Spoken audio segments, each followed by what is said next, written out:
Collective podcast. I'm Brendan McKeigan, and I count down to this show that you can't see in Spanish because it's way more fun. With me, as always, is my good friend and colleague, Sean the Hammer Tasse. I don't know how I get the hammer. I just had a Jim the Hammer Shapiro moment where, those old commercials. I'm going to get you top dollar for your house. That'd be great. Sean, how are you? I'm good. Yeah, when you said the hammer, I thought of something completely different reference. Sort of went through my mind, but Greg the Hammer Valentine, the wrestler. Yes. Yeah, sure, no problem. Yeah, man, no, we're good. It's as we're filming this, March break is winding down. The kids will be back in school. Thankfully, we're I think a couple episodes ago I mentioned that I had COVID and it made its way to the whole rest of the family. So it was a COVID March break. It was something. Yeah. Yeah, that's what happened to us too. And like I started with it, and then I was just maybe getting over it, and then felt like it was long COVID. It felt like 2 or 3 weeks before we all were physically ready to go do things again. Yeah, and between like work and go get groceries. I feel like we've fared quite well, which is good. But it'd be nice to get back into a routine, back to work, back to the office, get the kids back to school, and just get back into the swing of things. So for sure. Do it. Sweet. Speaking of things that change in and getting back into the swing of things, that brings us to what we're talking about today. Look at that segue, unplanned. There's changes coming, everybody, to representation, and we thought we'd get into that today. There's going to be Tasse, which is going to take over essentially for Reba McEntire, Real Estate Business and Brokers Act, I believe it stands for. And Tasse stands for This Real Estate Song is Awesome. Trust in Real Estate Services Act. Yes. There we go. So that's what we're doing today. So let's get into it. We're going to talk a little bit about what the changes are and what it means for us as realtors and what it's going to mean for you as a consumer. So what's changing about this? So yeah, for us, of course, at the Real Collective, it's important because Real is an acronym that stands for Real Estate Agency Leaders, and this is a change to agency, right? So if we want to be leaders in, we are leaders in the industry talking about agency. So understanding that this is going to come into effect on April 1st, not only is it going to have a big effect on the consumers, on the general public who are buying and selling houses, but it's going to have an effect on the other realtors. And I worry that although it's a new regulation that's coming into place, I worry that some realtors might not pick up on it right away or understand essentially what it means. So for us, what's important about it is it drops something that I think consumers have had a hard time understanding for a long time. It drops the idea of the customer. So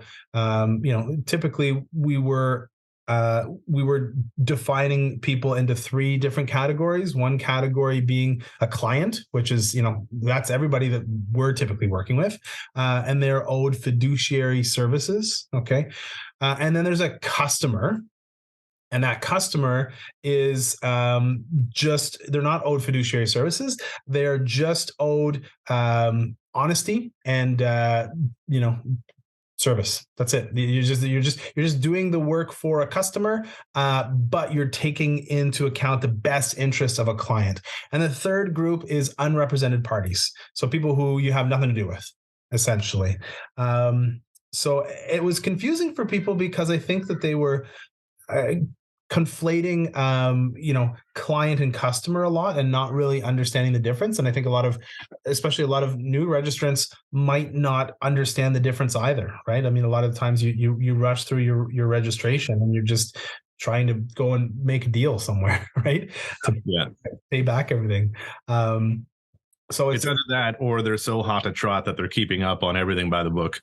As a new realtor. So hopefully it's that case. But I think you're going to get a lot of people that have been, 5, 10, 15, 20 years in that are just going to be like, meh, and just overlook this entirely because I feel like it's not as widely shared or talked about. Yeah. Like even in brokerages and like our brokerage secret Facebook groups, wink, that you're not allowed in. But you know what I mean? Like people aren't really talking about it. I'm like, well, we need to be. Like these are big changes. Now it's like the whole rundown seems to be if you're giving advice to anybody, that's implied agency. Yeah. And that could be big trouble for you, depending on the situation. Because now it's just you're either a client or you're a self-represented party, same way as if you're in court and representing yourself without a lawyer. Yes, exactly. Right. And so you're going up against someone who has legal representation. Who's going to win in that court case? Like even if you should win, the lawyer has all of the skills, tips, and tactics and everything. And it's the same here. Right. And as agents, here's the crazy thing. You call up an agent and they want, or if you're a consumer, you call up the listing agent, you want to go and see the house. If the agent that you call is the listing agent, they can go and show you the house, but they're working for the benefit of their client, of their seller client. And so a lot of consumers will say, oh, well, I want to go and see this house with the listing agent so I can get a better price. The only person who's going to be able to show you the house is the listing agent, and the listing agent is legally obligated to do everything in the benefit of their seller client, nothing for the benefit of you as the self-represented party. And that is, which means you really think you're going to get that great of a deal because they're going to save money on double ending? They're not. You're going to get nothing. Right.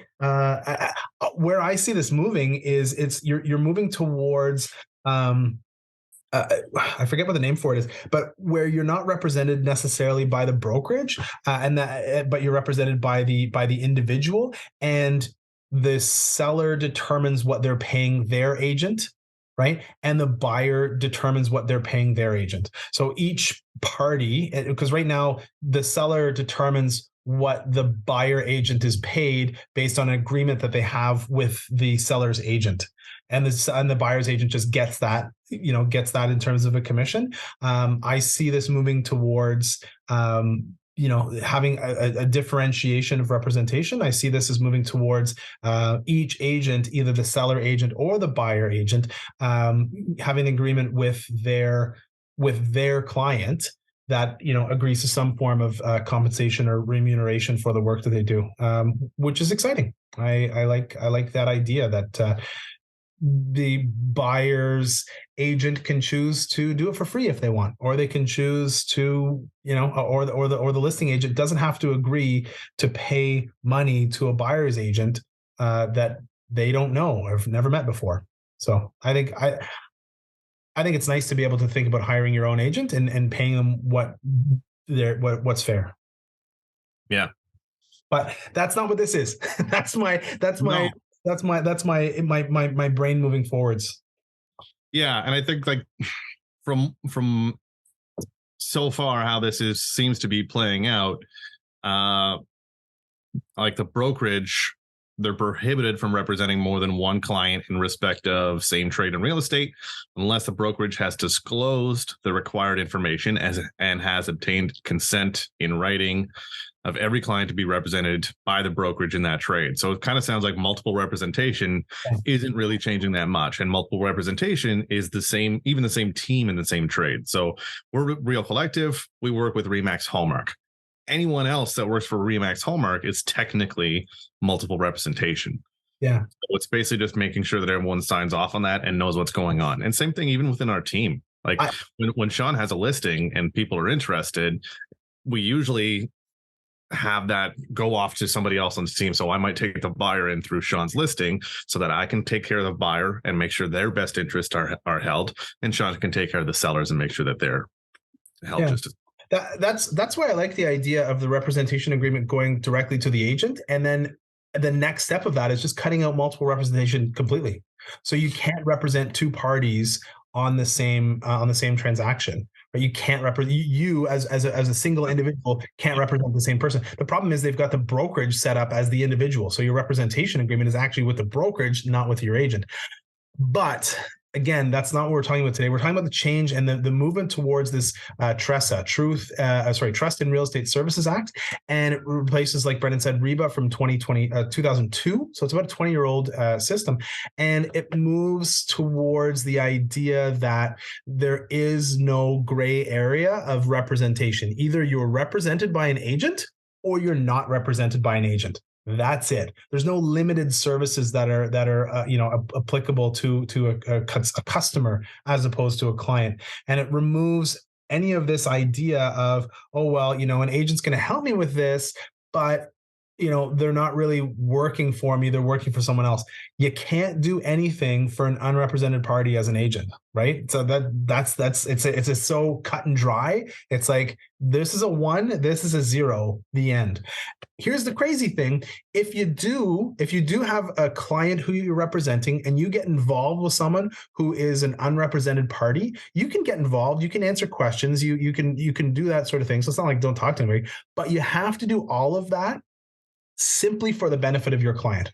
You can't do it for the benefit of the other agent. So example is, an unrepresented party shows up at an open house, and you are hosting the open house, and you're a real estate agent and you're representing the seller. And that person asks you a question that might put your seller in a bad position. You can't say anything. You legally can't say anything. And it gives the unrepresented consumer such a disadvantage that every consumer is going to want to hire a real estate agent to work in their best interests. So there's a couple of disclosure forms that have changed and stuff like that. We use typically right now, we use a form called it's the 810 form, working with a realtor form. The realtor. Yeah. And on that form, you choose between whether you'd like to be a client or a customer. And that form is going to change. The disclosure form is going to change, and it's going to be mandatory for everybody to sign that form at the earliest practicable opportunity. That's going to likely be an electronic form that's sent to say, hey, do you want to be? Because when you show up at, let's say you pick up the phone and you call the listing agent. When you show up at that house and the listing agent showing you the property, they need to know how they can answer the question. Are they answering the question to you as an unrepresented party, or do you want to be represented? If you want to be represented, you have to do that before showing the house. And therefore, before showing the house, that agent has to go back to their seller and say, hey, I'm bringing someone through the house. They want to be represented as a client. Do you consent to me bringing this person to show your house, even if they're also a client? Normally, the seller, I'm sure in most cases, would say, yes, of course, please show my house. I want you to sell it. But there's some interesting tweaks and changes that will necessarily have to happen from the point of view of consumers. And there's going to be a lot of pushback where people say, I didn't have to do this before. I bought a house last year and I didn't have to do this, right? That's what happened when we changed over to buyer representation as well. So yeah, absolutely. And from the way that it's laying out that way, I know there's going to be pushback from the general public and consumers like, well, I've never had to do this before. This doesn't make any sense. But if you actually look at it now, even when you go to a showing like that, you have somebody who's looking out for your best interest and has to, as opposed to just kind of doing what we do now. Like, if you want to go see it, sure, let's go. It's from my seller. And we talk up how great the house is. And it's up to you to see what's wrong with it. And now that's not the case. Like, we have to do all the due diligence and all the fiduciary obligations. And at the end of the day, you are better protected. So I know there's going to be pushback. It's going to be a long time before people actually understand what's going on with it. But c'est la vie, times evolve. Get with the program. And it's for the benefit of the consumer. Ultimately, that's it. Yeah. This is all done to protect the general public, because how many times do we see like news articles or whatever where people are just like, oh, I didn't know that's how it worked. Right. Like, you sell a house every, whatever it is, 5, 10, 15, 20 years. What do you know about this? Right. Like, we know about it because we're in it all the time. But most of us should anyways. Yeah. But yeah, the general public doesn't. And a lot of things, especially over the last couple of years, when you're seeing these multiple offer situations, what to disclose, what not to disclose, when to disclose it, how to disclose it, and finding, loopholes and working on those loopholes. And, it didn't feel fair for a while, right? Especially for buyers. Yeah. So I think this is going to make it a little bit more even playing field and help protect people more, which is important, I think. I think so too. And we'll jump into that a little bit more in the second half. For now, we'll take a quick break. Don't forget to like, subscribe, and share the channel on YouTube. We really appreciate the support. And if you're on Apple Podcasts or Spotify, go ahead and download us there too. Either way, thanks very much. Our Calendly links are below if you want to talk to us about anything that you're hearing today. And we'll hear a quick break from us, and we'll be right back. A lot of you guys are asking about bridge financing. Now, bridge financing is only available when you have an agreement of purchase and sale, a firm agreement of purchase and sale on the house that you're selling, as well as the house that you're buying. So what? Bridge financing covers the gap between the day that you move into your new house and the day that the closing happens on your old house. So if closing is delayed by a couple of days because the buyer has some issues on the purchase of your home, no biggie, you've got that bridge financing in place. Or if you want a bit of a gap between when you take possession of your new home and when you leave your old home, so you can either move, do some minor renovations, anything like that, bridge financing is the way to go. Now what? Reach out to us, reach out to your favorite mortgage advisor, and we're more than happy to explain the process to you. As always, hit us up in the DMs or give us a call, 1-888-REAL-585. And until then, keep it real, collective. Welcome back, everybody. The second half of the Real Collective podcast. Again, like, subscribe, and share the channel if you'd be so kind. And maybe turn on that little bell for notifications for all of our fun little videos that we do and our podcast. That would be fantastic. Today, we're talking about the Trust in Real Estate Services Act, which is going to replace the REBA of 2002. It's basically protecting clients a little bit more. And I think that's the whole point of all this. We touched on that in the first half. So now let's take a look at what that's going to look like for the average consumer, let's say. I know we touched on it, but let's just start. Like, I'm at home. I'm looking at homes at realtor.ca. I see a home that I like, and I email Sean and I say, hey, I'd like to come see this home. What does that mean now? They see me scrolling, looking at houses. Yeah, man. So you call me up and you say, hey, I want to go and see this house. I ask you a bunch of qualification questions. Those qualification questions are going to change just a little bit to include, how you would like to be represented. Right. And again, I think it's going to be on the phone or by email or by text when we're getting those first interactions with the consumer, that there is going to be a little bit of pushback, and simply just saying, would you like to be a self-represented party, or would you like to be a client? And they're likely going to say, I don't even know you. I don't want to be your client. I don't want to be tied to you. I don't want to be stuck to you. Right. And so maybe now there's a space for client representation that just goes for that one house. Right. I'm honestly just talking this out right now. I haven't given it a lot of thought. I wonder if there's, a piece that says, yeah, okay, I'll sign an agency agreement with you for this house or for this period of time. But it's going to expire in, let's say, a week, for example. And maybe that's what it is, right? Now, the disclosure form also needs to be sent to the consumer by the agent. And on that form, it details, hey, here's what it means to be a self-represented party. Here's what it means to be a client. And here's the fiduciary duties that are owed to you as a client. If you don't know what they are, you can check out our website, realcollective.ca. It's the first thing that we post on there, talking about the mission and the vision. It's right in there. That's the one piece that's super important for us, is that the way that we take care of our clients follows the law, and it's not the same for everybody, which is what makes us different, sadly.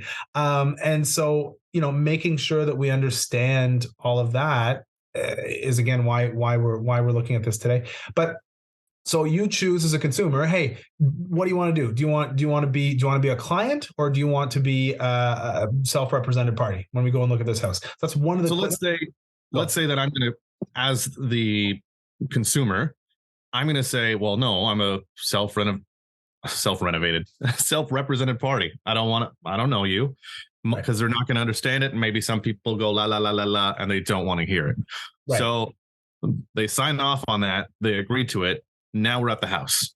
So what does that look like now that you're showing me this house? I unlock the door. I turn on the lights. You look at the house. I'm legally obligated to do everything that I can to sell that house. Sorry, it's more than what I just said. I'm legally obligated to do everything I can for the benefit of my client, who is the seller in that position. So what you typically see as a real estate agent in the movies, a lot of the movies from the States. Oh, this is the kitchen. You can da da da da da with your family and da da da da. Right. What we do right now when we're going to show houses is we let the people walk through, but we go through and we pick apart the houses. We say, I don't like this about it. I don't like this about it. I don't like this about it. You said you wanted a house that was, not further away from this area. This is right beside it. There's also 2 blocks over. There's a halfway house, and you said you didn't want to live close to a halfway house or whatever. All of that stuff, as a client, we're legally obligated to give you that information when you're a client. When you're a self-represented party, we're selling the house. We're going in and we're telling you all of the good things about the house. And unless there's some material facts that absolutely need to be disclosed, we're not telling anything to you, right? There's nothing. It's not just that we're not doing it; it's that we're legally obligated to not, especially if it's going to put our seller client at a disadvantage. So why would any consumer want that? Like, I don't understand why someone would want to be self-represented. Right, and then this sounds like maybe a sales pitch for realtors, and I hope that it's not coming across that way. We're just trying to. This is meant to protect consumers, so that's the way that it's laid out. Is like you should sign as a client so that you are protected. So if we're in a home with an unfinished basement, that you can actually see the foundation walls, and there's a big crack in it. I'm not going to say anything. You can't. It's not that it's not that you're not going to. It's that if you're an unrepresented party, you can't say anything. The idea is. A crack in the foundation is visible. Therefore, it is not a latent defect. It's a patent defect. It's something that anybody with eyes can see. I don't have to say a thing. I'm not allowed to say a thing about it. But if you don't know, and you're getting so caught up with, oh my God, the kitchen is so nice, and look at the bedrooms and that, like the Vanna White of showing houses, then you probably don't see that. Right. I think the only reason that somebody would want to not be represented or work as a self-represented party is because they've got they have this idea in mind that they're going to save money on the house because the listing agent's going to reduce their commission. I've heard that so many times. The thing is, they might reduce their commission by 1%. And for example, they go down from, let's say if they signed their agreement at 5%, they might go down from 5% to 4%. Woohoo! And they might pass that savings on to you as a consumer, as the self-represented buyer. But they might not. They might split it between the both, the seller and the buyer. And if, let's say, that house is, I don't know, $600,000. Okay, then you as the self-represented buyer might save as much as $6,000 off the price of the house. Well, do you not think that an agent who is pointing out all of the defects of the house and who's a professional negotiator is going to go and save you more than $6,000 from the purchase price of the house? I mean, it seems short-sighted, but it's possible. You can do it. Again, you're right. This does sound very sales pitchy about why you need to hire an agent. But I think it's just like we're just trying to wrap our head around why you would want to go in at a disadvantage as self-represented client kind of thing. Like, why would you want to be a self-represented party in this when there's nothing protecting you? Like, like the lawyer thing, what background do you have in law besides TV shows? Right. So you're going to get people that come in like, well, I've seen 3 homes today and I need to make a decision in the next half hour because that's what real estate shows do. Yeah. I'm like, I feel like, there might be some people who have bought and sold a bunch of houses, maybe like investor type people, and they just don't want to use an agent. I don't know. I have a hard time with it. I think a lot of the time it's an ego thing, or it's like, oh, well, especially, these people today are getting advice from their parents, and the advice from, days past was, no, you can do this on your own, or I'll listen to, I don't know. There's got to be some people who it's useful for. If you are one of those people who wants to remain as a self-represented party, let me know what the motivation is. Let us know. Make a comment of it down below. I'd love to hear it. I'm open to it. Actually, yeah. What's that? No, I agree. I would really like to see the average consumer's view on that. Well, and not to argue with it, not to debate with it, just to like get a sense of oh, okay, well that makes sense, right? Because really, other than the commission thing, I think that's the only piece. And there is no guarantee that there's going to be a reduction in commission. So who knows, right? Now, the other thing that I have heard is that chances are that the seller's agent knows more about the property than the buyer's agent, right? So there might be more about the house that the seller's agent knows, and they haven't passed along that information. So that's the other thing. If you're really property specific, that I could see. But in that case, I would just choose to be a client of the seller's agent. Yeah. I wouldn't choose to be self-represented. But even then, if you're the buyer's agent, are you not doing your due diligence to phone about a house and find out some more information so that you know all the things that the listing agent knows? Yeah. This is all done because consumers have been duped in the past, right? And it's a sad thing about our industry is that there are individuals, registrants who are not always forthcoming or don't always follow the rules. I think it's the same across the board, right? Any business, you're going to find 10% of the people in that business are just should be in jail, right? And when those people come across the consumers, and you're talking about like the biggest investment you're going to make, these consumers could get taken for a ride, and it's not great. It's not fair. It's not great for our industry. It's not great for people. So. Yeah. If you are looking at a home sometime soon and this is going to be an issue for you, please, actually put it in the comments below. We'd love to hear from you about being a client. And if you're like, I'd prefer to be a client, don't just do it to pump air in our tires.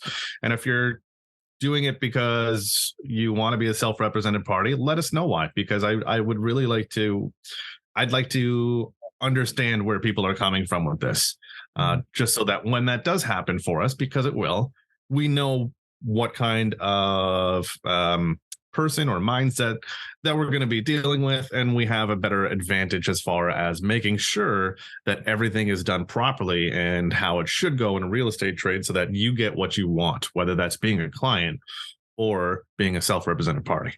So I think that's problem is, as a self-represented party, you don't get what you want. You get right. Well, they do, because they're a self-represented party. That's what they wanted. Right. So you get what you deserve.